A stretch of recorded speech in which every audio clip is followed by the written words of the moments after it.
Hello friends, ఈరోజు మనం preparation tips to clear backlogs part 1 అనే థీమ్తో మనం వచ్చాం. ఒక క్వశ్చన్ని 5 మినిట్స్లో ఎలా నేర్చుకోవాలి, ఎలా గుర్తుపెట్టుకోవాలి, ఏ ట్రిక్స్ యూజ్ చేయాలి అనేది చూద్దాం.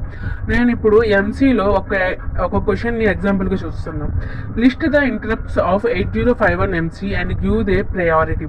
ఈ క్వశ్చన్ మనము ఎగ్జామ్లో ఇచ్చారనుకోండి, ఏ క్వశ్చన్ అయినా ఎగ్జామ్లో ఇచ్చినప్పుడు ఫస్ట్ మనం చేయాల్సిన పని ఆ క్వశ్చన్ని 1కి 2 సార్లు చదవాలి.